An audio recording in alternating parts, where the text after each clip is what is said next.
Hello and welcome to the Black Dog Podcast, episode 359. 359. I know, still not 400. No. As best. Don't start that yet. Oh, come on, we're almost there. We only got 40 odd to go. I mean, that's almost a year, admittedly, but it's 40 odd. Or 2 years. Yeah, or 2 years if it all goes horribly wrong. Anyway, hello everybody. Darren's on the wine. I'm on the wine. If you finish Well, the wine, I'd like some water now, please. you'd like some water. What kind of a shit restaurant is this?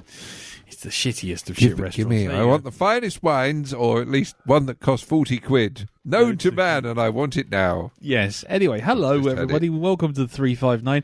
I'm Lee. I'm Joanna Lumley. And I'm not Jim. And we've also got this week's gym replacement. Say hello, gym replacement. Hello, folks. Very good. Jimbot 3.0. Gymbot 3.0, a.k.a. Dave Probert. Yep. How are you? Hello. Hello, sir. How are you? I'm well, thank you. Lovely, lovely, lovely.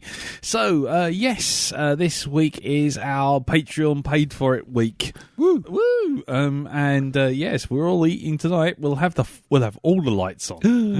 We would get to have a packet of chips each. I think so.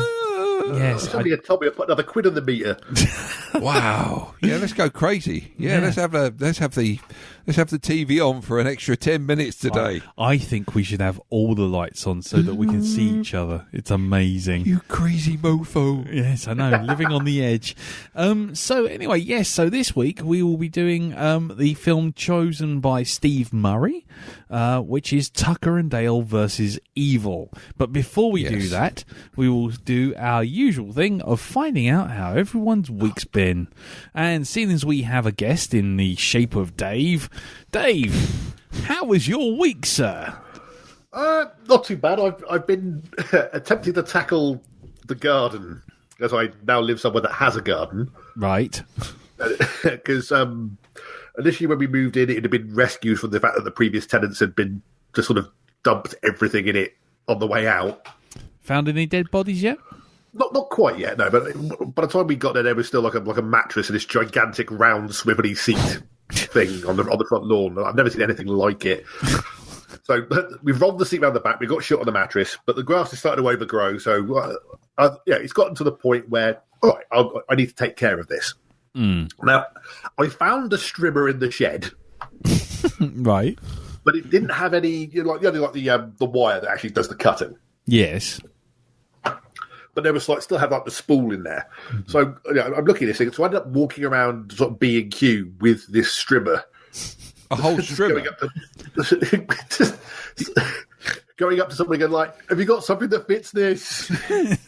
You're walking in there and they're all looking at you going, oh, he's a noob. Strimmer virgin.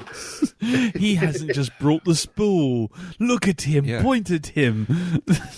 He didn't actually just write the Buy a serial strimmer number with down on a piece of paper and go, have you got a spool that fits a Qualcast A2745?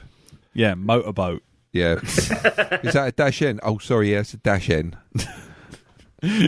So how did it go? How did that play out then, Dave? Well, suffice to say they didn't have the one for the make that I've got. Because of course they didn't. That would be too easy, wouldn't it? Yes. So I had another route around in the shed, and I found because the guy said, "Oh, you've still got the spool. So if you get some more of the cutting wire, you could re-spool it." So this is all fascinating for everyone listening, like Gardener's Corner, Gardener's swearing time. And Don't worry, there's more coming later. Yeah. Oh, excellent. Okay, and next we can compare notes. And next we got a letter. I found some of this stuff in the shed, so I've tried sort of winding it around.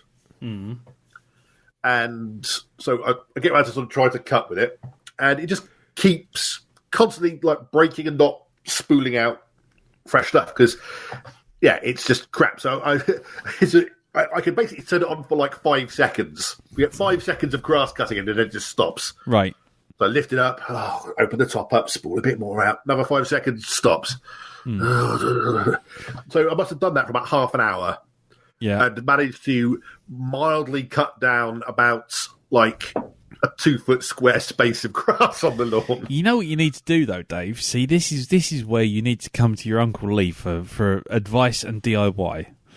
You see, what you need to do is you need to just get a coat hanger and stick it inside the spool. Just have it whip around a coat hanger. Don't listen to him, Dave, because That'd do it. Lee's version of cutting the grass is a can of petrol and a lighted match, right? And it's just like, oh yeah, that'll sort that out. Why should I bother cutting it when I could just burn it? Go on, Yeah. while it's still But in then the the thing ground. was, While it's like- still in the ground. Off the back of that, we'd also been given a old hedge trimmer, like from Gillian's parents gave us. They're like an old hedge trimmer. So he's like, right, I can't do the grass. I'll go like trim the hedge instead.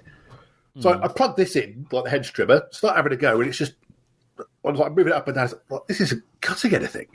Like I'm just moving, so I'm just like I'm actually putting it on a branch, specifically on not a big thick branch, nothing hard, nothing it shouldn't be having a problem with. And it's just sort of just moving backwards and forwards, and it's not doing anything. So basically, what I have at the moment is not a hedge trimmer so much as it is a hedge wobbler. Euphemism. It's an electric device for the shaking of a hedge, Hedge wobbler. a Nice. bush jiggler. Euphemism. Ooh. This So week yeah, I on need bush to find out what's jiggling. wrong with that now. So yeah, I got all geared up to do the garden, and precisely nothing happened. None You of the did. electrical tools You worked. didn't even jiggle a few bushes, Dave. Well, I jiggled the bush as far as I felt was practical and decent for a Sunday. I heard that's Will Smith's favourite pastime is jiggling bushes. You and him have got something in common. Yes, Going to that's jiggle it, la la la la la la la, jiggle it. la la la la la la, getting jiggle with it, la la la la la la la. Yeah. So yeah, but yeah. I eventually gave up on that. So that was mostly my bank holiday Monday. was utterly failing to get any gardening done whatsoever. Nice. Cool. Well, there you go. A small look into Dave's life. My suburban world. The suburban world of Dave. That's going to definitely be a show on HBO before you know it. I tell you. Sort of remake of the Burbs. Yes. I hope your neighbours come out and just see your bush wobbling in the background. And they're Steady. like, he's out there again, wobbling his bush, not doing anything with it, getting bigger by the day. Dave Bushwobbler Probert.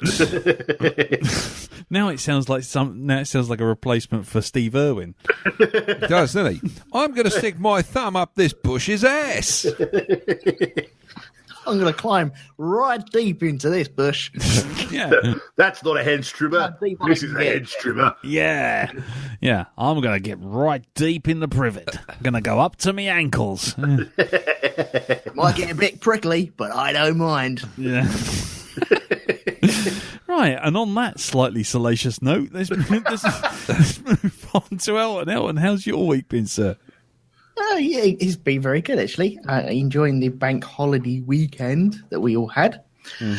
Although I wasn't called again, so yeah, kind of missed out on that one. But, you know, I got some work done in the garden, per se. And, yeah, I was given some money for my birthday, just gone. So I'm making a flat area for a shed. Very exciting A times shed? in the McManus household. My God, hold on. We've got a letter here from Judith of Tunbridge Wells, and she says, what's the best time to trim her petunias?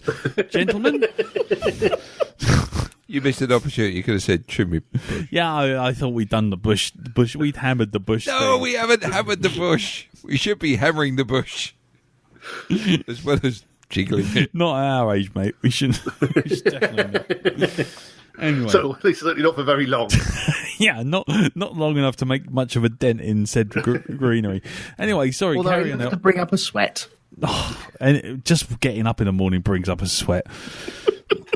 Getting It's just not euphemism. sustainable when you're in your 40s, is it? No, it's not. It's just everything's just Oh, not. God, that sentence applies to me now, for fuck's sake. Yeah, yeah.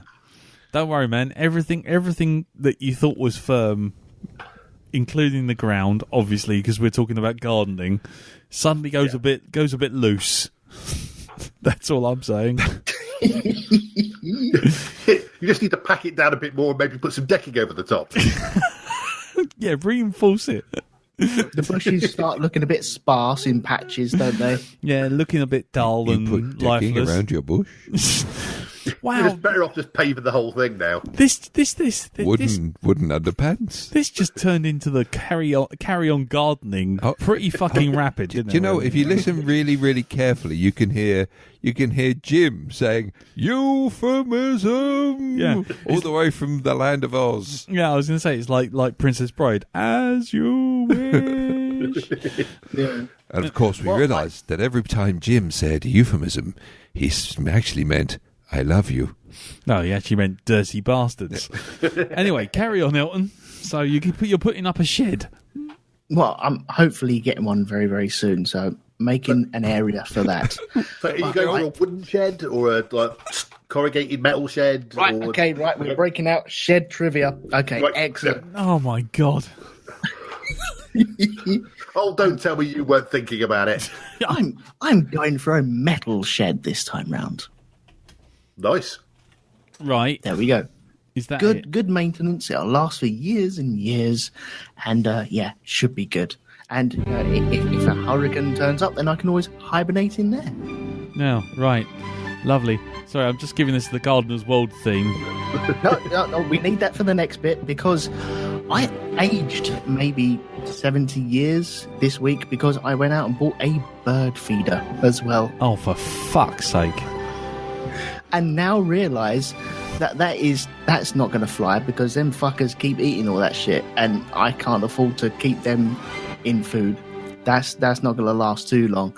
So fuck them bastards.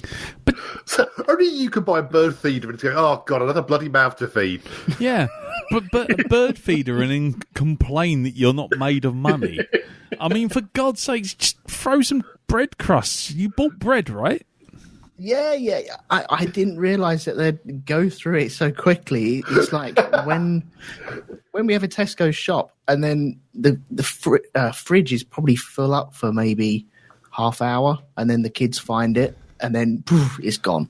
It's like that. It really is. So yeah. You have to put a sign on the front saying no more than 3 unaccompanied birds to be in this feeder at any one time. Yes. Please, please line up for the nibble of my nuts. Jesus Christ! Do you remember, Darren? Just Yes. 1 second. Do you remember when we were the premier geeky website podcast, just talking geeky shit like video games and movies and shit? Do you remember that? I don't. That was- I mean, I was just hoping that you did. Way back in the mists of time. I'm Days of sure. yore, wasn't it? Days of yore. Now it's sheds and Sheds. bird feeders. What do we come to? Sheds. Says the man who once painted his kitchen because he was bored. Yeah, I know, but in fairness, And then tiled it as well. yeah, but in fairness, that did result in me painting my todger and leaving it spread up against the kitchen window for the neighbours to see. Not intentionally, I'll hasten to add, just in case the local constabulary are listening in. If ever the phrase TMI was ever appropriate, I think it's this moment right now. Ah, you've heard worse. You've heard worse. Seen worse. A terrible misunderstanding of the word dipstick. Yeah. I was checking for oil. No. No, stop it. God damn. Minister. Seriously, this podcast, not just the wheels didn't just come off; they literally sprang off and drove off down the Yep. road by themselves, didn't they? They certainly did. In fact, you know, like the DeLorean in Back to the Future 2, where the wheels just fold in on themselves and they've got no wheels, it's just hovering. Yes, That's what's happened. yeah, That's better, though, surely, isn't it? The whole point of that is that's better than wheels. yeah, that's true. You haven't thought that one through. No. No. Right. Well, that's spectacular work. We're doing well. Thank you very much. I salute you. So, Well, I'm going to bring it back to the geeky stuff, if you don't mind. oh, Go on then. please. If you One though, if you mention awnings or possibly gazebos, I will reach down the internet and throttle you. Hang on a minute. Let me scrub that out. Not that today. Okay. No Right. awnings talk. This week, I saw a film called 6 Days. Has anyone heard of this? It's about the 1980 storming of the Iranian embassy? No. Oh no, it's in Tebby. I'm thinking of No, there was Who Dares Wins with Lewis Lewis Collins. Hello, I'm from the SAS. Yes, I don't care. Look at me, I'm so good This looking. one's got Jamie Bell in it. He plays one of the SAS men. Billy Elliot. Bitty idiot. Yeah, he's really good in it. All right. But I thought it was really good, and they do use like stock footage of the actual siege itself. All right. But it is well worth watching it just to see Abby Cornish's Sorry. Kate Adie impression, which is one of the most dreadful things I've ever What? seen in my whole entire life. Abby Cornish Yeah, Wow. playing Kate Adie. playing Kate Adie. Wow. Hold on. I'm getting a picture up. Hold on. Yeah, I'm looking. I'm I looking. remember what Kate Adie was like on BBC News. She's very stilted and said her words correctly and applied them to the page, so you could absolutely understand her every single time. She enunciated. Yes. Exactly. What she didn't Now look like was Abby Cornish with a low cut top. Yeah. That's for sure. Okay. It's worth watching this film just for her impression of that, because that is dire. Oh dear. Is it Danny Dyer? Oh, blimey. Oh man, if Danny Dyer was in that, it'd be brilliant. Danny Dyer as Walk up to Kate the front and go, Adie. "Oi, fuck this, Oh, get I out." love Danny Dyer as Kate Adie. Was that you, slag? Eh? Oh God. Abby Cornish. Some Jamie fucking Bell. muppets have raided the ambassador. When I'm at the Iranian embassy, and you stupid Yeah. fucking twat. I mean, Yeah. I'd be quite happy with Danny Dyer as just like a general war reporter. Yeah. Like the state of it. Yeah. Look at the state of that. Look at these slags over here, fucking muppets, Yeah. I'll tell you, it's all going off. Yeah. It's all, fucking tanks. it's all kicking off. He's got a rope. He's got a rope. Look at him. He's got a rope and a gun and a gun and a rope and a gun and a rope. And look, fucking gun and a rope. Muppet. Have you ever seen those Ross Kemp's Guide to Gangs and stuff like this? Yeah. Somebody took the piss out of that once, and every time it got a bit slightly rough, like somebody like scratched their nose, so I ran away. Yeah. Oh God. Ross Kemp on gangs. Talking about the gangs. Looking at all the gangs. That's Ross Noble on Gangs. Is it? Yeah. Ross Noble on gang. Whoa. Yeah. He's just like standing there, and then all of a sudden there was a man with an ice cream. Yeah. No, there's somebody on the internet who takes the Ross Kemp on gangs, and he does like Geordie voices over the Colombian gangs that he does. He goes and visits. Man alive. Well, Well. we're sitting in a car park on a moped. Well, I'm looking at the 6 Days review, and it's got 61% Rotten Tomatoes. Look who it's got in it. It's got Retta Villain. What, Mark Strong? Mark Strong. Oh, there you go. The and Mark Strong game. Oh, There you go. man. There you go. People who watched this also watched Who Dares Wins 1982. Well, There you Lewis go. Collins. There you go. Mm. And Argo. And actually, Argo was all right. Yeah, Argo's fine. I need to get around and watch that. Oh, Maybe we'll stick that on the docket. Maybe we should put Who Dares Honestly, Wins. I love that bit in Argo when the giant statue comes to life and starts chasing them down, and then the fella just puts the rocks and stops them. Yeah, it's awesome. There. Did they ever find the Golden Fleece? Yeah. Maybe what we should have is we should have an Embassy Siege season. Oh, my Lord. So we got Who Dares Not White House Wins. down. Oh, yeah, White House down. What else? Yeah, Olympus has fallen. Olympus has fallen. Oh, well, fallen, Vic. Yeah. Get up, Shit, Olympus, it's you the silly fan bugger. Go on. Yeah, we could have Assault on Precinct 13. Yeah. There you go. Yeah, we could. Night of the Living Dead. Yeah. Yeah. Hold on. How did I get from like Iranian from Siege Embassy films. Siege? Siege films. Oh, you want to go for Siege? I'm talking about Embassy Siege films. Oh, well, there are. That's Yeah. a bit. That's a bit. That's a two-film yeah, season. You named both of them. Yeah. I was going to say, name The me same another bloody one. siege. Yeah, I was going to say. Okay, Siege films then. Or you'd have Raidon in Tebby. Bit niche there, Yeah. Darren. Bit niche. Yeah, I was going to say you're going to have films that only star Abby Cornish. Yeah, the Abby Cornish Siege film. Abby Cornish. season. KAD film. Yeah, the Abby Cornish KAD season. Siege season. We've laid siege to Abbey Cornish. Oh dear. Right. Well, Your Honour, he first mentioned this on a Tuesday evening. Yes.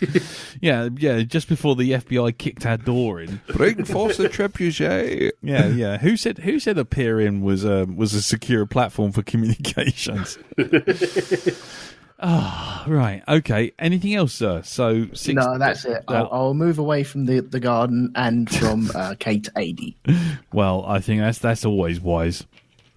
Look at the sadness in this Labrador's eyes. And here on the floor, a child's toy. If you've never seen Drop the Dead Donkey, That's brilliant. That's brilliant, yeah.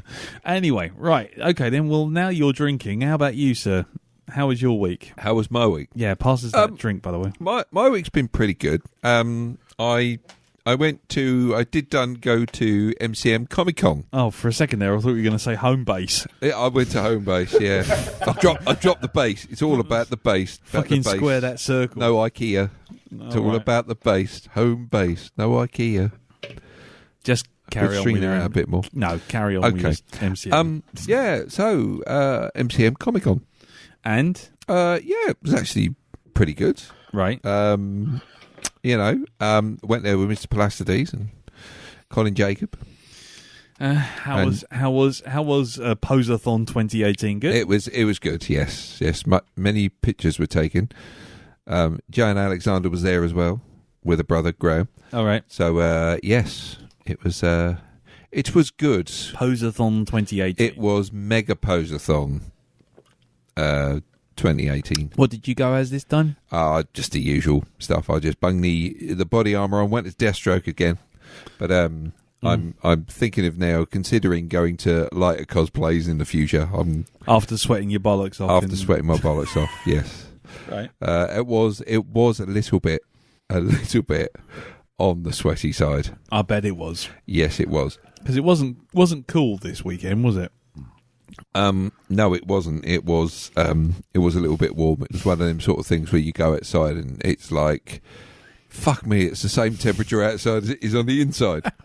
Yeah. Anything else? You should go as Ted Stryker next year then. Yeah, Ted Stryker panicking. Well, I could do that. I could go as Ted Stryker, or I could go as the guy they bring in to land the plane.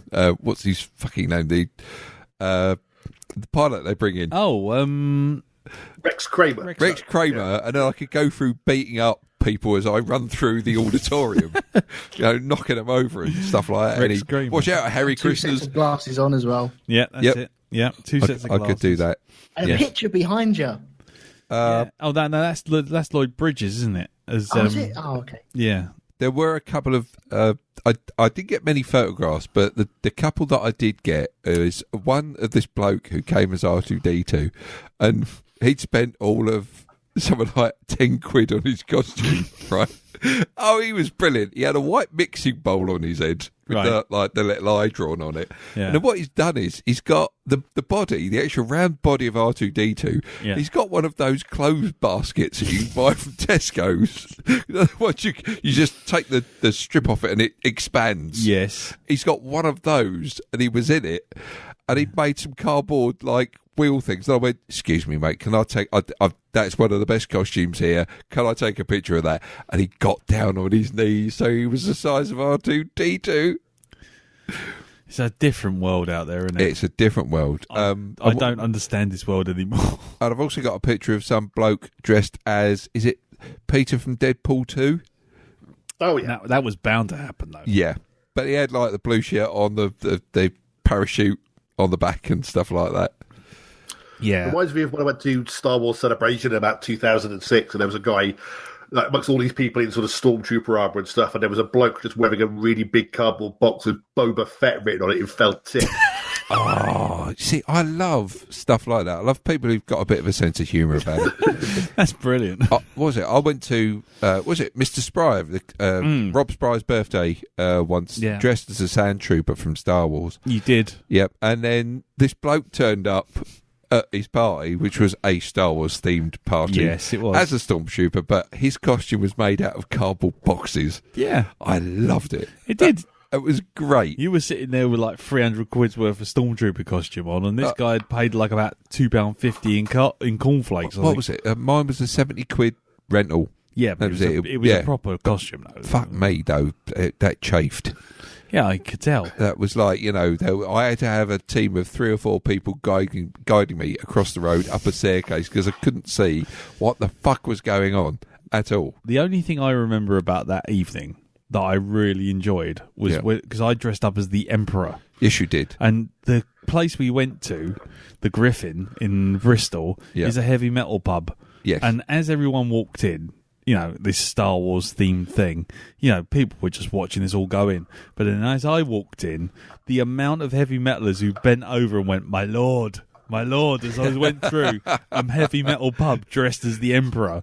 Brilliant. I'll tell you what, I have not felt that powerful for a very long time. I might actually do that again. I might just go down there for a bit of an ego boost. just go down there dressed as the Emperor and stand outside. Go, yes! Unlimited power! Vagina! Stormtrooper. Fuck you. Fuck you. Oh, fuck you. Get fucked! Oh. Fuck you! Stormtrooper's pressing the Go button. fuck yourself. Go fuck yourself. Go fuck yourself. What's your number, Stormtrooper? TK42. Fuck yourself. You're pressing the button on the lift really quickly before I get to Off it. the lift. No. Sorry. Ding. Shit!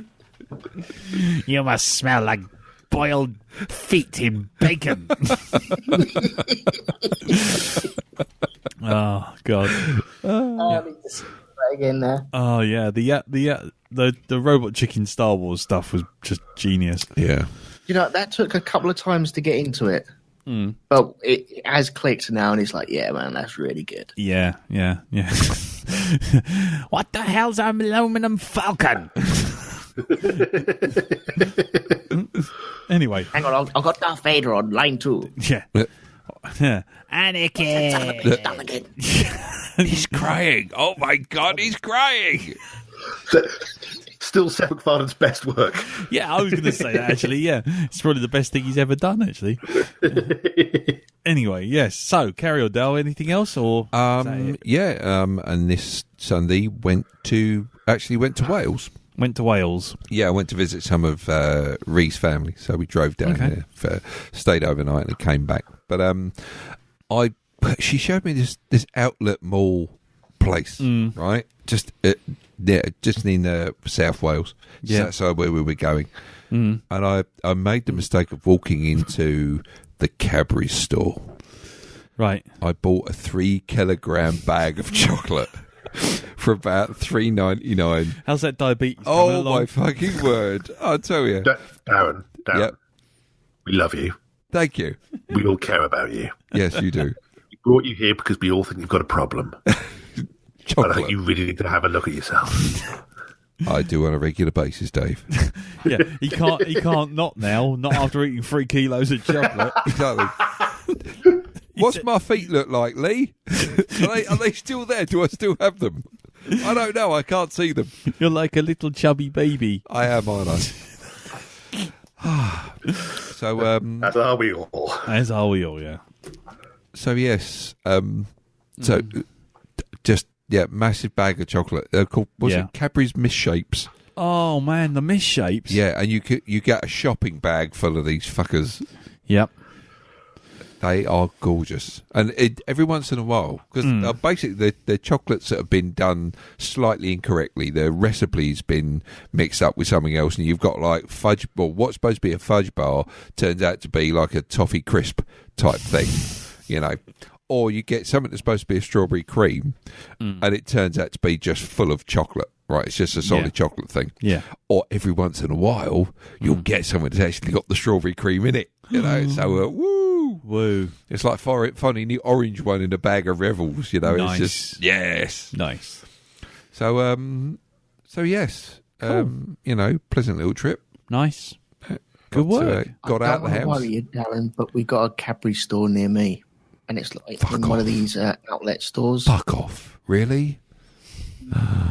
So anyway, about your health thing, your health kick. Yes. Yeah, good. Yeah, it's going really well. Yep, Good. it was going really well. Until you ate 3 kilos of chocolate Till I ate 3 kilos. and foamed up a whole 1,000 gallons of latte. Yes. Yes. Yeah, that's still going. Is your foam still working? Yeah, the foam is still working. Yes. Yeah, is it? Yeah, the foam is still going. Yes. I haven't used it in a week. No. Yeah. Is it in the wash? No, it's just sat there in a rack on the side. Of I've still got the batteries in it. the bedroom? Wouldn't you like to know? Not really. I'm never having I'll a have to bring it coffee. around here so I can froth your milk. No. No? You don't want me to froth your milk? Euphemism. Can I? Euphemism. Yeah, hold on, this is coming in on Morse code. It says euphemism. Actually, it turns out I have a hedge trimmer that has a very similar effect. What, coffee frother? Yeah, it's just as good now, I think. It's like You can make a whole really cup of swimming coffee. pool full of latte. In the pot. Just stick it inside a cow. Just go for full on live action milkshake. Just foam the cow. I'm sure there's a film on the internet about I'm this. sure there is. I don't think we need to go there. No, I don't think we do either. Okay, well, I'll put the link on Facebook later. let's take all that stuff and put it to one side. Let's do that. And my week, Yep. because I'm not going any further than that. My week was pretty boring. Though I did over the bank holiday weekend did go. At first, I'll be honest with you, I was sceptical. Mm-hmm. Carol said, "Oh, we're going to go to a place where they do like a pig farm." And I'm like, "A pig farm? I'm like, oh, really? Pig farm? What?" So I'm like, "Look, you know what? We got tickets. Go out to a pig farm. This thing." I'm okay. I'm fine. really glad you get out, but a pig farm? Look, I'll tell you what, we just spent last 18 minutes talking about sheds and fucking garden implements. I think we can go as far as a farm. Very fucking garden implements, just for the record. Not yet they haven't, but we've not seen that foamer that he's used on the fucking... On that, that's all I'm saying. That latte foamer. You know what you're missing? What? You're missing foamy milk in your life. That's for Yeah, sure. clearly. I lack the foamy milk. Yep. My milk no longer foams. Lactose to foam. Lactose do foam. But anyway, we went to this farm, and me being, I'm okay. Kids want to go and see farm animals and whatever. But actually, it was a farm for micro pigs, and you go in, Yeah. and they let you in to actually sit there with the little micro pigs. Is it like, like in And some when I- restaurants where you get a tank full of lobsters and you go, I'll have that one. Is that what it's like there? No, they're like pet pigs and shit like that. Oh, so it's not like No, when you say the ultimate micro, how bacon small sandwich or anything. I think we were looking at ones. I've got photos. I can put them on the Facebook group. But they were the ones I had around me were probably about the size of a cat. Yeah. Tiny, Really tiny. Micro pigs. Yeah. And you know what? I was like, after about 5 minutes, my cynicism just vanished. I became at one with the land. Next thing I know, I'm like, yeah, let's just get come to me, my piggy brethren. And they all just sat around me, and I learned how to if you tickle them just under the chin, they all fall over like little dogs, and you can Do they? tickle their bellies. Oh my god! I was just suddenly like, all my sort of look, my sort of outlook on life, cynicism and darkness, it just went away. Wow. Once you have little tiny pigs running around going wee, wee, wee, and you're like, oh, you can stroke them and they're all cute and everything. I'm like, wow, this is lovely. So when are you getting one? Well, the bacon sarnie was lovely. Came back home wearing a farmer's smock with a stick of corn hanging out your mouth. Yeah, exactly. I got a big wide brim hat. How many sandwiches can you get out of one? I don't know. I haven't tried. It's hanging in my fridge. No. You have got to let it hang for a few days, just to age it. Exactly, yeah. So I did that, and then Sunday was just like round the parents, that sort of thing. Nothing too fancy. Though Sunday was pop culture catch up week for Katie. She wanted to sit down and watch films. Lots of films. Okay. What sort of films? Well, that was the thing. I'm sitting there like, do I go for the films that I, by that point, know I could watch? Or do I go for the ones which she thinks she ought to watch? So, I was a bit naughty, and we did actually watch Dredd. Did you? Yeah. How did she find that? She loved it. Love it. She Excellent. loved it. So then, once Carol came home, Yeah. I thought, well, we'll rein it back in, and then we did Little Shop of Horrors. Very nice. So then we did Little Shop of Horrors, and then once we'd done that, we did Mars Attacks. And how did you find?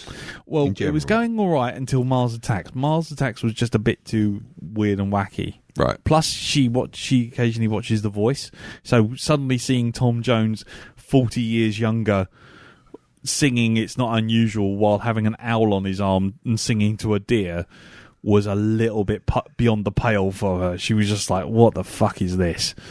Well, But if you should have that's the straw that breaks the camel's back, that's like 5 minutes from the end. I know. I thought we'd done well because she was like watching it, like, well, they're sort of, stitching Sarah Jessica Parker's head onto a dog, and there's a love scene with Pierce Brosnan's head being hung by a stirrup. I mean, once you get to that point and you're still with it, I think, yeah, you're fine.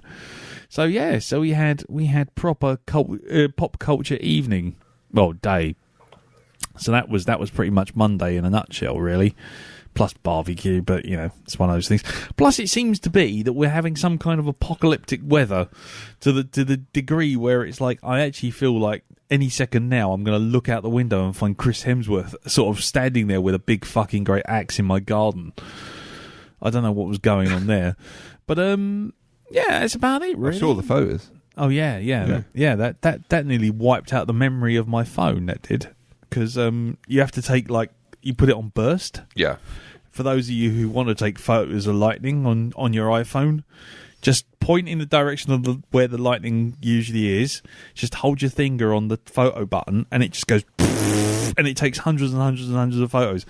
To get those 17 that turned up on Facebook, I took about 650 photos. Blimey. Really? Yeah. Wow. Then you just filter through them and blow them all away. Anyway, there you go. So, photo corner there for you. What else? No, that's it. I haven't managed to see Solo. Don't know when I'm going to get to see it. Not terribly bothered one way I or may the get other. to see it next week. Yeah. But I'm going to see Deadpool tomorrow, Deadpool 2. Yeah. So I can, converse with you About that. Deadpool. Yes. I will be very interested to hear what you think about it. I'm looking forward to watching it. Lovely. Very Lovely. muchly. Okie dokie. Well, I think what we'll do is we'll wrap up this section because basically I'm sure I'll think of something. Oh, we saw O'Deal. We met O'Deal. Oh, yes, we did. Yes, we There went. you go. We went and we did saw O'Deal. We did. She was down in London on Thursday, and Wednesday, wasn't it? It was Wednesday. Yes, it was. Yes, Was Wednesday, and we did see O'Deal at St Pancras Station and had a beer or two with her, which was very nice. And I would like to apologise to everyone on Twitter following that meeting because a combination of depression, booze, and Solpadeine, which I had, shall we say, taken one too many of. Well, you were fucking breaking the things up, putting them in white lines and sniffing them I up wasn't through your far. nose. I wasn't far off because the back pain was so much, and I took one too many, and it sent me round the fucking twist. And then literally, I was off my nut on Tuesday, on Wednesday night, and I posted things on Twitter I probably shouldn't have done. So I apologise to everyone who responded to that, and then found that I didn't respond back because I was like, "Oh, the world is collapsing. The whole fucking world's gone wrong." Ah! What have I told you about sending dick pics out on Twitter? No, it wasn't that. Seriously, it wasn't that. And everyone was lovely, and everyone was sort of like straight in there with offers of help and support and whatnot. But obviously, at that point, I was just a jabbering mess, and then when I woke up, sort of like the next day, kind of feeling like a jabbering mess, but really down. And I'm looking on Twitter, like going, "Oh my god, I didn't respond to any of these people. Oh fuck, what have I said? Oh, what did I say? Oh no!" So, I would like to apologise to everyone who could hear this. I would like to thank everyone who leapt in with hugs and well wishes and offers of help and support. Because if I was a little bit more compos mentis, I probably would have taken you up on them. But yeah, I was in a right old state. So just so everyone knows, depression, lack of sleep, back pain, Solpadeine, booze, not a good combo. No. Just note that down for future reference. So there you go. So thank you everyone for that. And anyway, let's move on to cheerier climes now, which is this week's Patreon movie suggested by Steve Murray, which is Tucker and Dale versus Evil.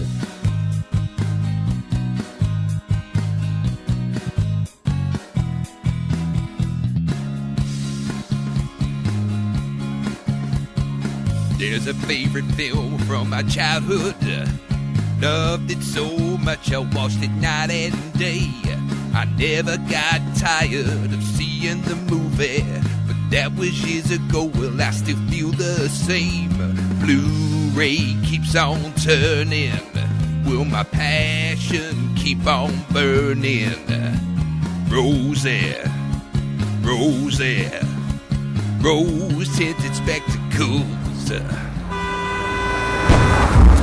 done the Specsavers, you twat.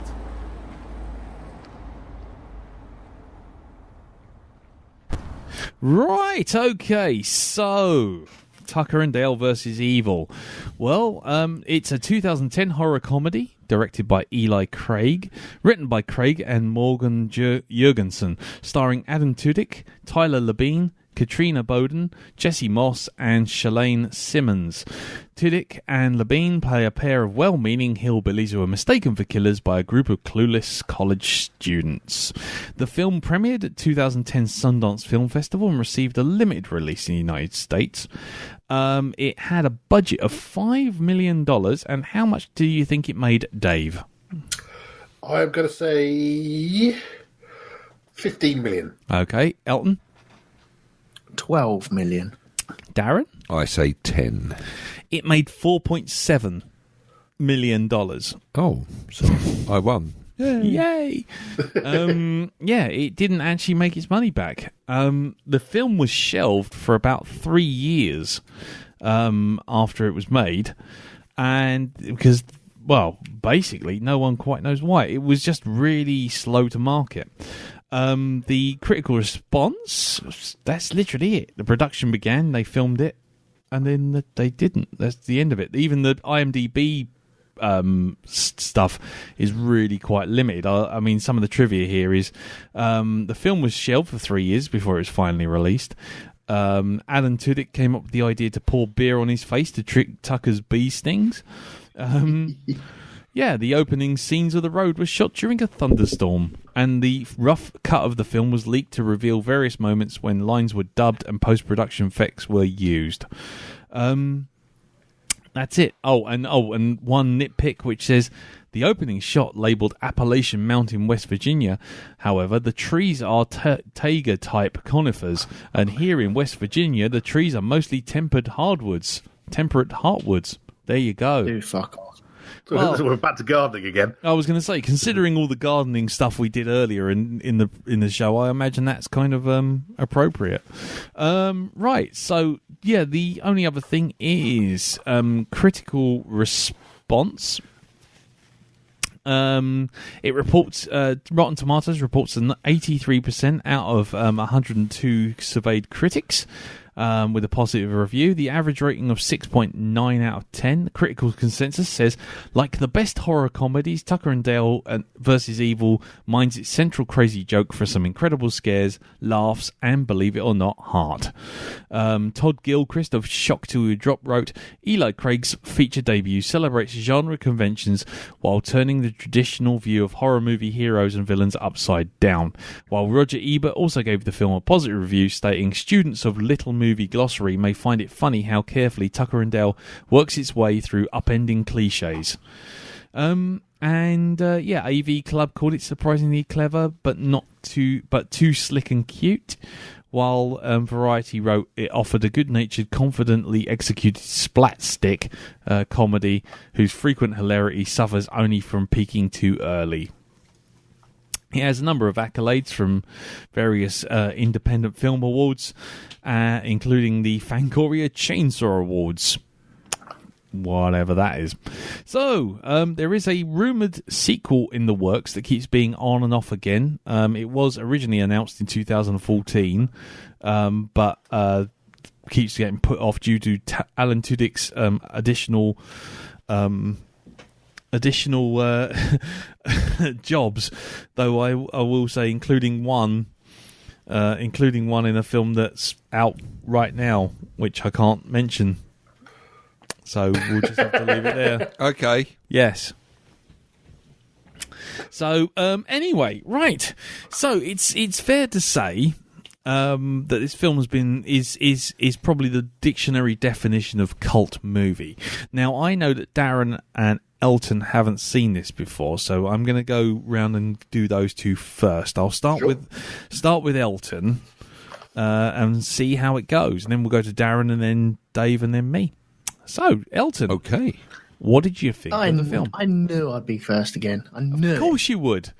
It's the law. I know. Yes. It's how the world. Yeah, it's how world works. Okay. Where do I begin with this? As you know, that this was the first time I'd watched it. I did go in blind with it as well. Mm-hmm. I didn't watch any trailers. I didn't look at IMDb. I didn't go on any sites or anything like that. I didn't listen to any podcasts about it. I just went in. I got to Sunday and it's like, oh, I still got to watch a movie. Okay, fine. Save that for Monday. And then it's like, oh yeah, I got to watch a movie today. Okay, fine. Get on with that. Otherwise I'll forget. Yep. And sat down last night to watch it. And do you know what? Thoroughly enjoyed it. Yeah. Cool. But I think I was surprised to enjoy it as well, because with this comedy, the way it's portrayed, the slapstick type of thing, where it's a bit silly, but I think after watch after watch after watch, you'll really get used to it, and you can relay it with your friends and talk about certain scenes, etc. I've already had that because I enjoyed it so much. I said to my boy, look, watch this trailer, try and watch this tonight or tomorrow or sometime. He went, oh God, Dad, all right, yeah, I'll watch it. Sat down, watched the trailer with him. He was like, oh, yeah, okay, I'll watch that. And I was giggling all the way through it. Yeah. But I wasn't giggling all the way through the film when I was watching it first time round, which surprised me. I think it's a case of getting used to it, knowing where the jokes are and finding them funny the second time round. So yeah, I'm looking forward to watching this again. Cool.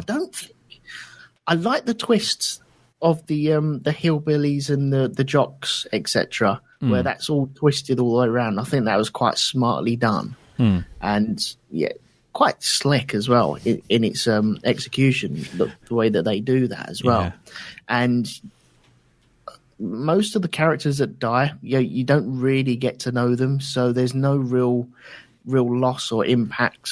Or oh no, I didn't want him to go type of thing, or didn't want her to die, and so I think it lacks in that field. It does. You don't really get that shock of oh man, I wanted him to live throughout it and get to the end. You kind of know who's going to make it towards the end within 10 minutes. Yeah, because you're focused on a girl and a boy from the film, and that's.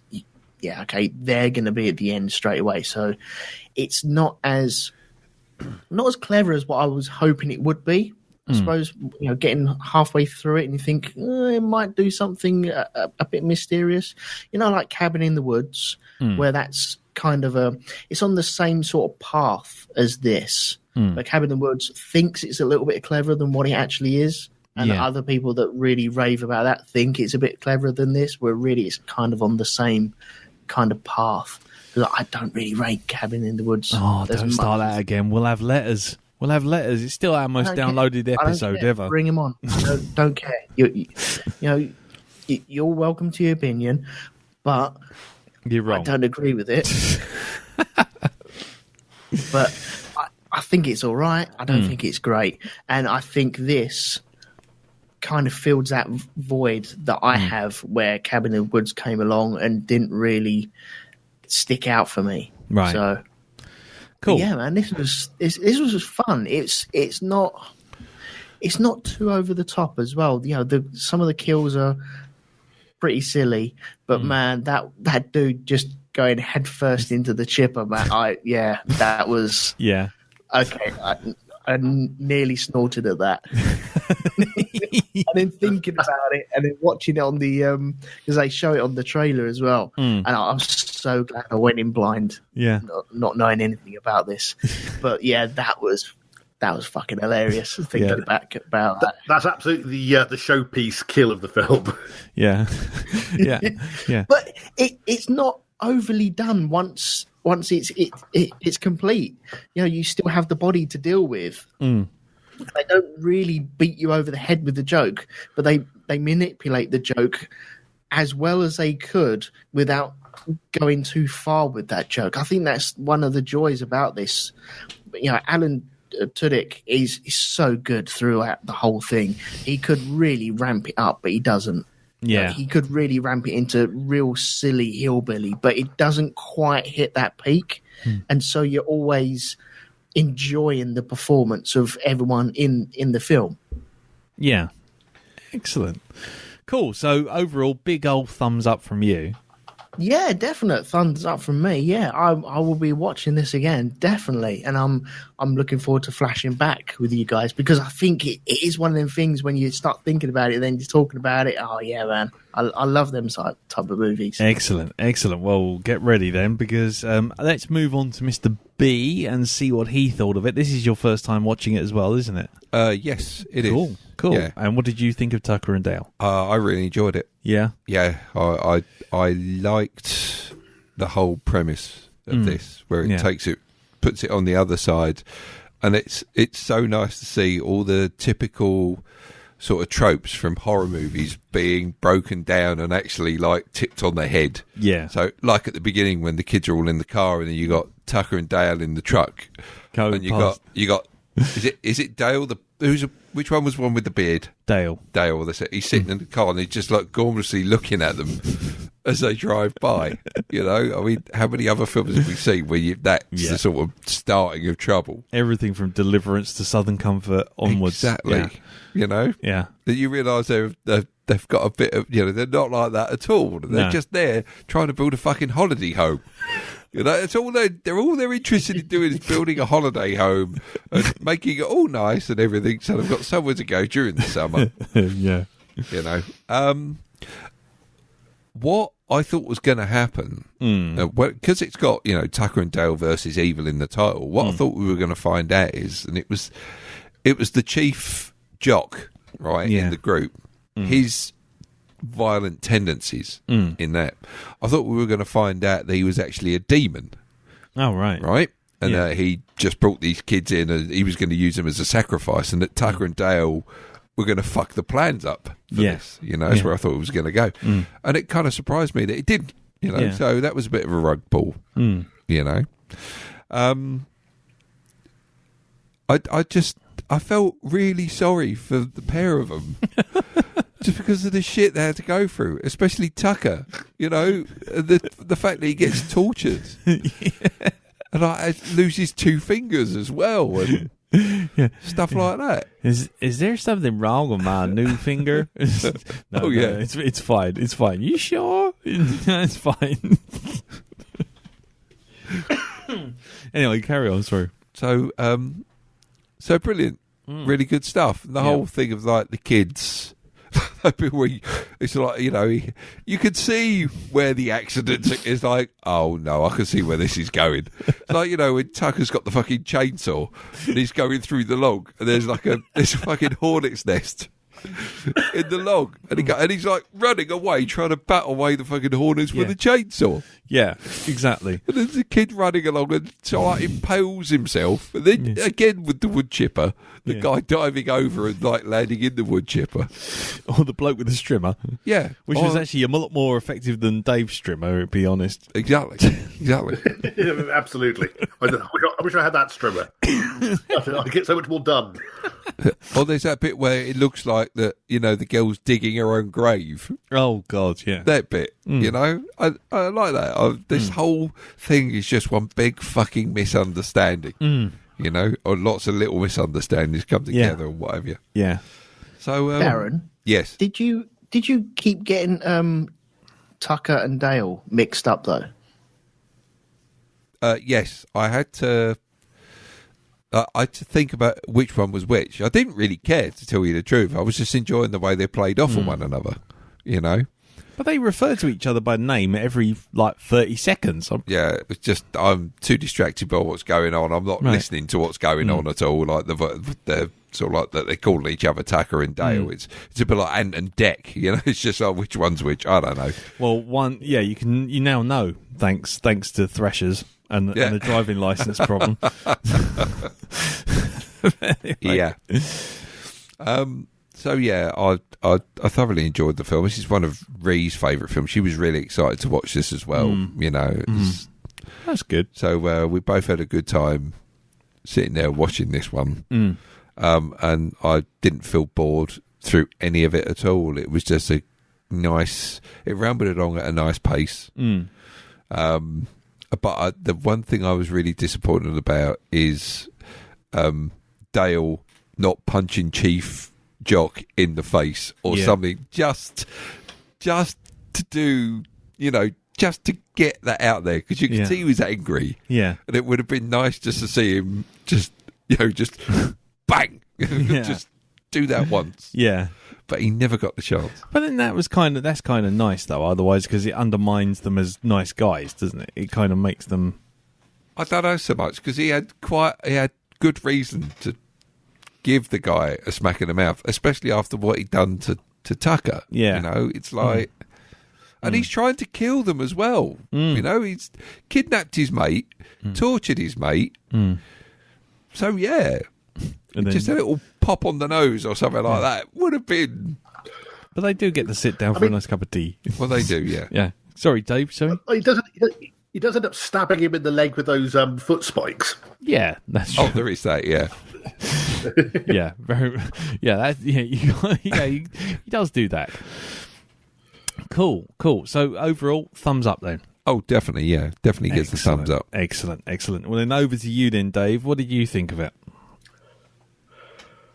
Well, I think the playwright Anton Chekhov once said that in the first act, if you show a gun hanging on the mantelpiece, by the second or third act, it must be fired. Yes. Hence the term Chekhov's gun. Yes. In this film, we have Chekhov's wood chipper, Chekhov's 2x4 with some nails in it. Yeah. And Chekhov's potential weapons are all over this film. Chekhov's a bit loose with the old guns, isn't he? A bit weapons. Isn't it? Yeah. But yeah, I love the fact that there's that running gag of the the big beam in the middle of the house. It's set up on several occasions that don't lean on this, otherwise you are going to get hit in the skull with this thing. Yeah. When everybody's like gets the sheriff just there on the point of maybe explaining it. I absolutely love that scene when the sheriff first turns up as well, because you've got them holding half a body, dragging it out of a wood chipper, which already looks bad. Yes. And the look on Alan Tudyk's face as he's trying to explain this, essentially using the exact explanation that he'd said to Dale earlier. What do you want me to say to the sheriff? This. Yeah. It opens with, "We've had a doozy of a day." Yeah, we've had a doozy of a day. and the fact that Dale keeps constantly making it worse, and the look of like desperation in Alan Tudyk's eyes, is he sort of mentally screaming, "Shut up!" So Yeah. you're making this worse. But the thing I really like about this film is the fact that all the kids, the teenagers in it, think they're in a horror movie Yes. when it's actually quite a nice rom-com. Yeah. about like a nice hillbilly and a nice girl, sort of like meeting up under unusual circumstances. Unfortunately, all the guest cast think they're in a horror film, and so wackiness ensues. And Yeah. it's all just really well staged. Like the timing of everything, like the kills are really simple Yeah.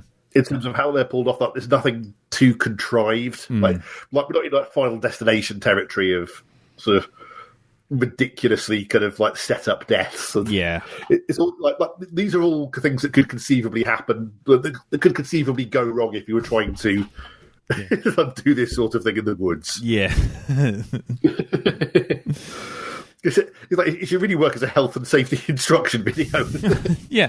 Yeah. Safety in the workplace. Keep the guard over the chipper when in motion. I will say, for me, I think it runs out of steam a little bit towards the end. Yeah. I think once it kind of after the cabin blows up, Yeah. and you've got it's sort of started to sort of tie up the plot. Well, after it's kind of got all the showpiece kind of accidental kills out of the way, Yeah. I think it kind of like I kind of get the sense that certainly at the writing stage that all the funny bits in the middle would come up were dreamt up first, and then they had to sort of think of an ending to tie a bow in it towards the end.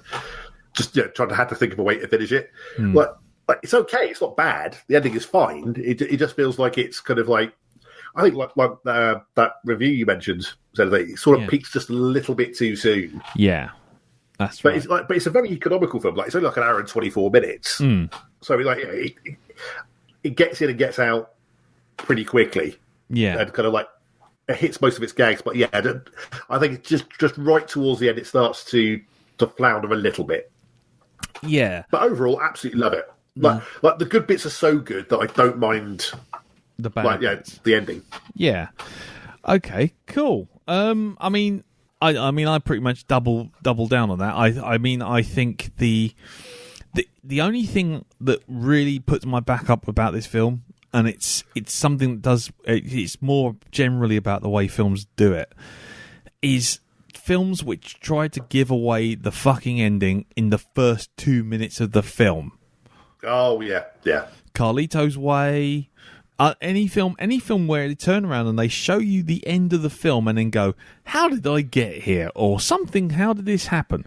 As soon as that guy comes out and attacks the news reporter, I'm just thinking, who's that? And then within 2 minutes, I'm like, that's Chad. Yeah. And it's like, Yeah, you're right. That scene doesn't need to be there. It doesn't need to be there. I think you could quite cheerfully lose that, yeah. and I think you'd have a better film. Exactly. I mean, it's a bit like using Cabin in the Woods as a good example. It's that whole thing of they go into the cave, go into the tunnel, and then you have to have an unnecessary scene of an eagle smashing into an electric shield. It's like, so you can know that there's a shield there. It's like, well, we could have just found that out when Chris Hemsworth took a nosedive. I mean, we didn't need to see it. I must admit, I'm pretty much with that one on Cabin in the Woods. I think there's like it's so busy being like enjoy. Oh, look how clever we're being with this concept that it actually makes it worse than it could have been. Yeah. So I mean, so for me, but otherwise, I think it does just peter off at the end. I think we didn't need to have Chad the hillbilly killer. I think that it was a nice idea, but frankly, that whole bit I could have just done without that whole fight in the sawmill. I mean, it's fine, but you can see why it's there, but it just kind of goes from parody into just slapstick. It's like the plot in a Naked Gun movie. While it's sort of hidden in the background and the gags are sitting over the top, it's all fine. But when it has to actually deliver on a cop thriller in the last 5 minutes, you're like, really? We could have just ended this 5 minutes ago, just dropped a brick on this guy. We don't need to do anything more than that.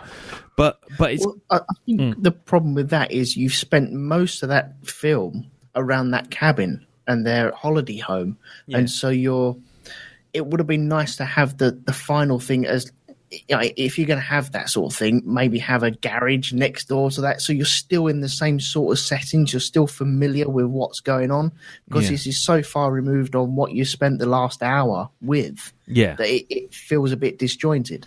Yeah, it just feels tacked on the end, as if someone in the audience said, "Where's the ending?" and in a card. And I don't think you need the whole subplot of him being the child of a rape by hillbillies. No. Like he doesn't need that as a motivation or a background. No. And actually, that's kind of a heavy thing to be putting into what has been up to that point kind of a light-hearted horror comedy. All of a sudden, you're like, whoa, hang on, that's a bit strange. Yeah. That's a bit like extreme tonal shift towards the end. Yeah, I mean, that's the thing. As soon as they get into that whole thing of sitting around the table and, my daddy died before I was born and my mum got into this asylum and all this sort of thing, and it tries to actually put an actual horror film plot on top of the whole thing, you're suddenly into like, really, you've decided to make a horror film in the last 10 minutes of this film. Let's not bother, really. You could have. That's my only criticism. It's that it suddenly decides at the last minute to wrap it up with a plot. It's the same problem I had with Deadpool 2, which I'm sure Darren will talk to me about when he sees it next. But it's like, when Deadpool's breaking fourth walls and making gags and we're just having a bit of slap about action, it's fine because it is what it is. As soon as it has to put a plot in there and actually stop all the gags to make a plot, you're like, no, this isn't what I signed up for. And that's probably about the only weakness of the film, because it's so front heavy with the gags and the homages and the nods and everything. I think, if anything, I wouldn't mind it doing a plot, but I think it's doing too much plot. Like, it could just have been Chad is just gone off the deep end. Yeah, exactly. Yeah, like, he doesn't need that Watch backstory. too many movies. Exactly. Yeah. He's watched too many movies. He's seen all of his friends die in hideous ways. He's just he's got off the deep end. He's snapped. Yeah. He's determined to, he's not going to listen to reason. He's just determined to get Tucker and Dale. Exactly. But that's all the explanation you need. You don't need this convoluted backstory of who his parents are and everything. Yeah. But that's too much squeezed into. Yeah. And also, the way they find it out is really convoluted as well. They just happen to find that newspaper. Yeah, and it just happens in that sawmill where they just happen to be. Yeah, it's all just a little too on the nose and last minute draft. And it just doesn't need to be there. No, it's providing an explanation that nobody's asked for. Yeah, exactly. Yeah, so Well, you had the perfect place to put that newspaper. It was on the wall, wasn't it? yeah. Yeah. Could have easily been there. I mean, you could have, if you're going to do that. But I mean, like I say, I think it's just that whole thing of just having to insert plot here because some focus group has turned around and said, well, what about Chad? What's his deal? Because he's throwing an axe all the way through it and all this kind of thing. And it's like, you don't really need it. But I mean, it sounds like I'm being down on the film. I mean, it's more the fact that it's just such a clunker compared to the rest of the film, which I think is just bloody awesome. Yeah, I mean, when everything else about a film is so good, it kind of makes the little things that don't work kind of stand out, and you kind of wish they were better to make the whole thing better. Yeah, to sort of put a bow on the whole thing. Yeah, absolutely. And it's like, going back to the horror comedies. I mean, there aren't many good horror comedies. I mean, I can name probably 2 off the top of my head. I mean, you've got Young Frankenstein, which is more of a homage than a horror, and then you've got Evil Dead 2. Shaun of the Dead as well. Shaun of the Dead, 3. There you go. American Werewolf in London. 4. Yeah, I'm starting to feel like John Cleese in Life of Brian. Okay, apart from Life of Brian, apart from American Werewolf in London, Shaun of the Dead, Evil Dead 2. You are absolutely right. It's a very hard thing to get right. Yes. It's been attempted by many other people. Yes. And to get that balance between the visceral grossness of it all, it's one of those things where it shows like there's clearly love for the genre of film it's parodying. Yes. And I know you guys have talked about this on here before as well. About the best parodies are the ones that clearly come from the people who quite obviously love the thing that they're parodying. Yes. And therefore can sort of laugh at it. Because I think when you do sort of like love something that much, you can go, okay, like, yeah, this bit's ridiculous, and this bit's ridiculous, but I don't care, I love it. Yeah. But you can see its flaws, and therefore you make a much more loving parody of it. Exactly. Which tends to make for a better film. Yeah, exactly. Because you're sharing in a love and a gentle mockery that all the other fans have already done. It's, to use something I'm sure is close to your heart. Everyone, older Doctor Who fans know the Doctor Who special effects are shit, but they love it all the same. But absolutely, yeah. And we'll probably give it a kick in when necessary, for just that reason. But not in a way that's malicious. No, it's all kind of like it's acknowledging a flaw, but with affection. Exactly, and that's the bit that I really appreciated in this film, which was the lines which were clearly pulled from hillbilly movies, like "We got your friend" and all this kind of thing, which is when taken in context. Of a horror film, you're like, oh shit, that is your sort of Deliverance, that is your Left Turn, or Hills Have Eyes, Texas Chainsaw Massacre. Exactly, we got your friend, and then but actually seen from the other direction, it's like, we got your friend, we're trying to help you, come and take her away to the hospital, and that sort of inversion of just taking something that is deliberately threatening, but actually saying, hey, guess what? It is threatening, but if you see it from this angle, it's not. I mean, it's like when he turns up and he looks at the girls and he's got the fucking scythe in his hand and just laughs. It's like, you going up to the cabin? And it's like, oh my god, yeah, that's exactly the sort of thing you would get. And it's that sort of thing that I really appreciate, because that's real love for the genre coming out there. I think what would have been a little even funnier in that is if you didn't see the top of the pole, and it looked like he was holding something like a garden hoe or something, and then when it pans back, you see he's actually holding a scythe. The scythe, exactly. Like laughing his head off. So I think a reveal like that would have really been, would have really hit the mark. Yeah, and it's that sort of thing. I mean, that kind of love for the genre, to take that thing and just say, this always happens in these films. If you look at something like Cabin Fever, for example, they always pull up at the last store before the cabin, and it's like a dodgy fucking cabin, and there's people going, don't go up there, dear. You go up there, you're going for a world of pain. And it's like the fucking policeman actually says it to Tucker and Dale. It's like, oh, right, okay. Well, it's Wrong Turn as well, isn't it? Yeah. That sort of thing. With Elijah Dushku. Yeah. Exactly, and it's all those kind of things, and Hills Have Eyes is another one. All this kind of like scared of the wild, scared of what's out in the wilderness of like hillmen and whatnot. And I just love that the implication is that they don't even live in that area, because they've actually bought a holiday home and come into the forest. They're actually from the town. It's brilliant. As it goes on, the actual holiday home does start sprucing up as well. It looks less menacing on the inside. It actually looks quite nice. Yeah, it does. It's just they don't take down that murder wall. Well, it's because they don't know it's a murder wall. When he pulls that bit off, they go, "Oh wow, coupon with no expiration date."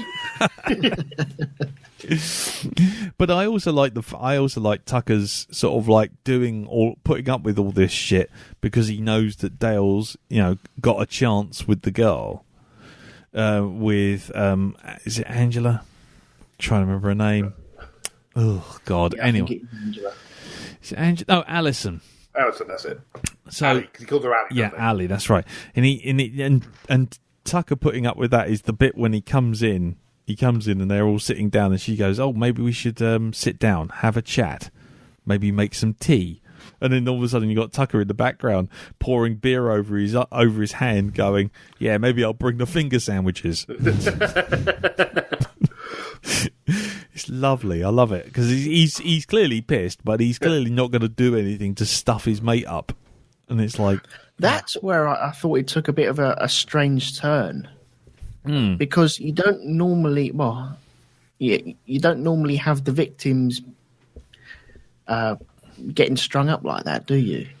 what And, you do. well, I think, what am I trying to say? I think I was a bit shocked the way that they got hold of Tucker and strung him up and then hurt him. I wasn't expecting them two to get hurt. I thought it was going to be a calamity thing where shit goes around them and they just bypass absolutely everything. So when they locked off his fingers, I was like, oh, hang on a minute, that's a bit different, isn't it?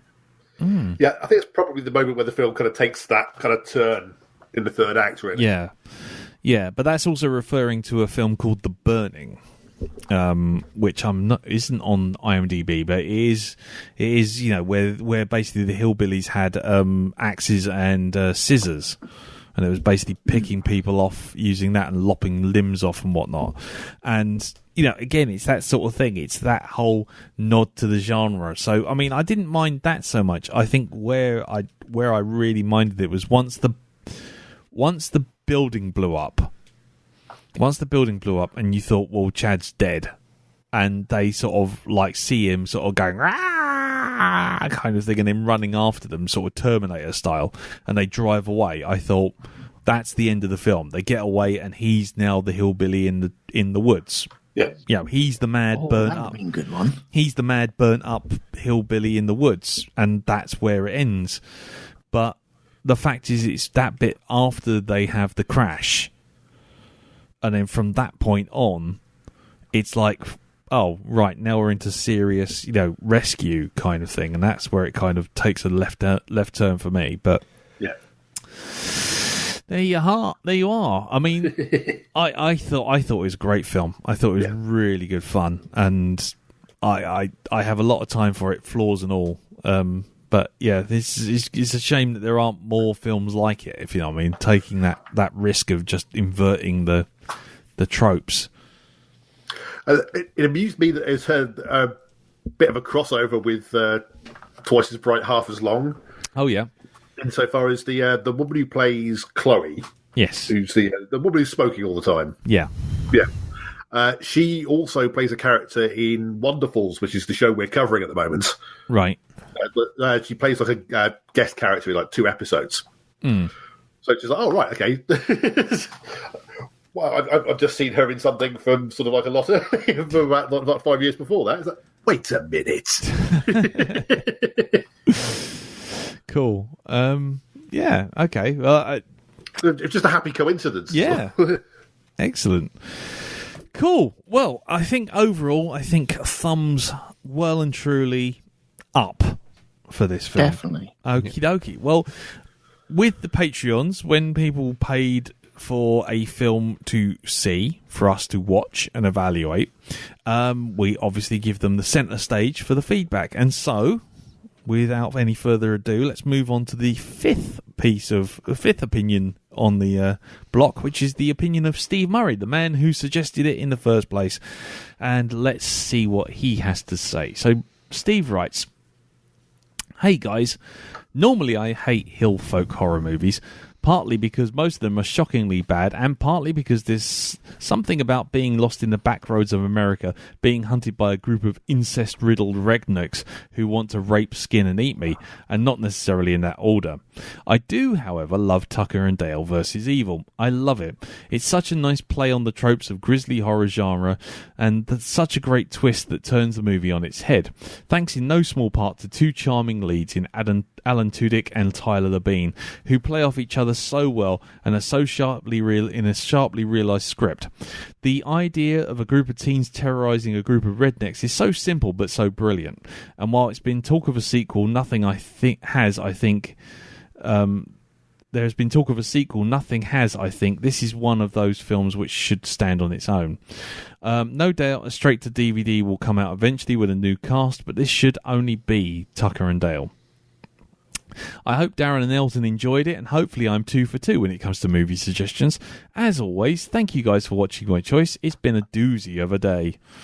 Steve. Well, thank you very much for that, Steve. Yes, I understand he's having long shifts in the hospital, so I hope if you're listening to this while having your long shift in the hospital, it makes things a little bit better. So, cool. There you go. He loves it. I think it is 2 for 2. I think we're all happy along these lines. Definitely. Absolutely, yeah. Cool. Brilliant. Okay. Well done, Steve. And Steve's got one more suggestion to go, which we'll get to in a couple of months' time. But that's it for this week. Thank you very much for listening. But before we go, let's obviously tell you what is next week's film. Next week's film is one of those films which, how can I put it? It's it is funny, but it's a bit too close to home. It's one of those films that you watch and your toes curl because somewhere, somehow, you know that this is not a joke. This is actually real life. It's comedy, but it's also one of those films where you just go, no, this is real. I feel the pain. I am talking about Mike Judge's Office Space. Have you seen Office Space, Darren? Oh, God, yes. Okie dokie. Oh, Dave. Okay. Okay. Yeah. Dave, have you seen Office Space? I know you're not around for next week, but... I've seen it once, but a very long time ago. Okie dokie.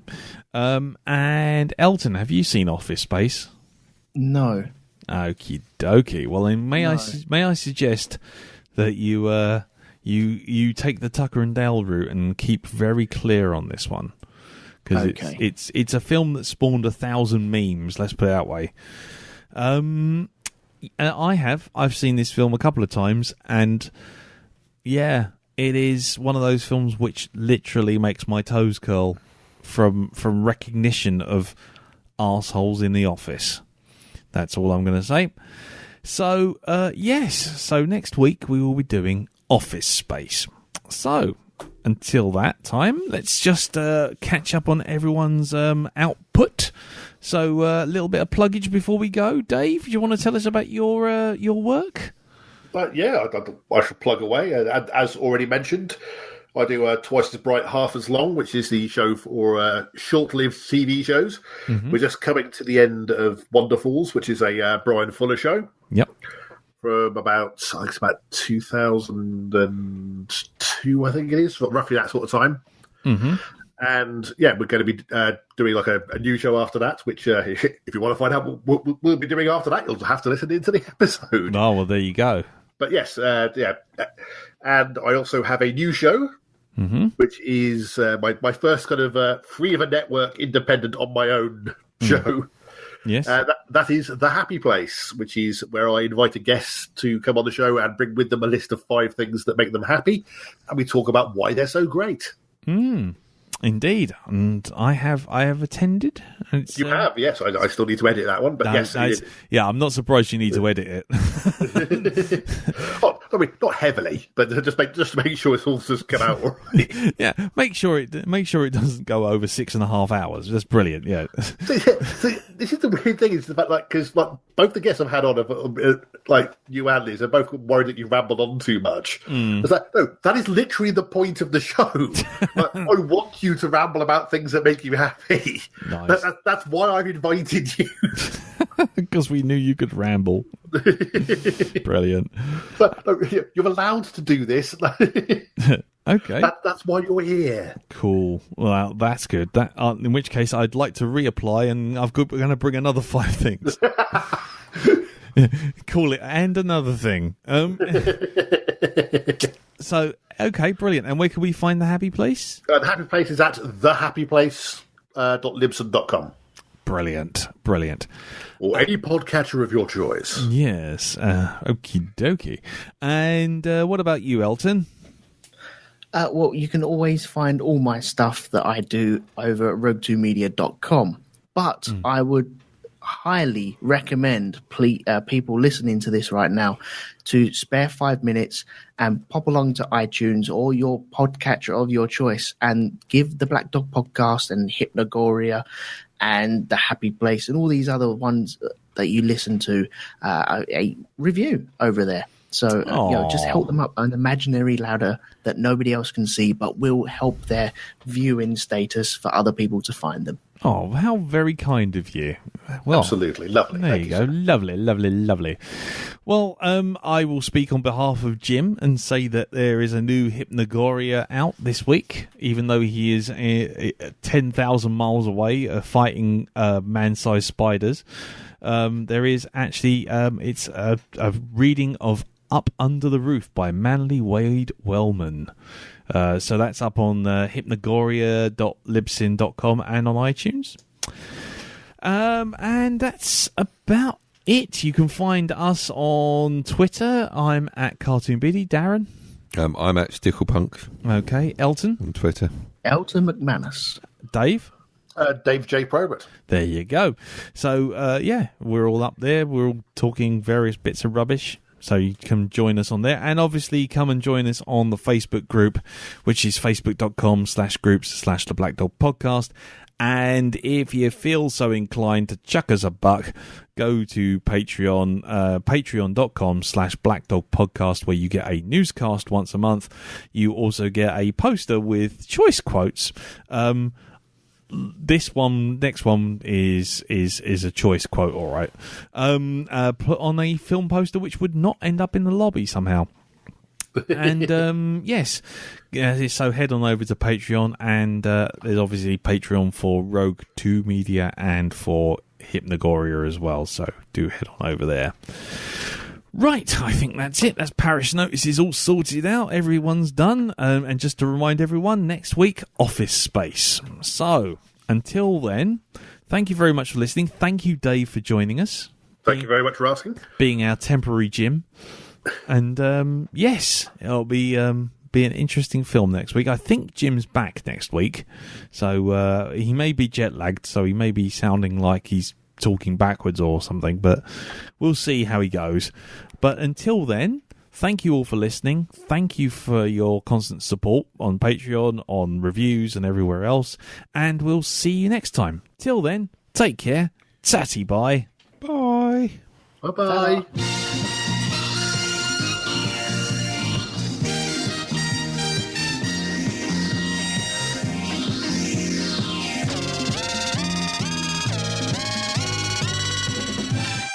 Oh, bollocks to him.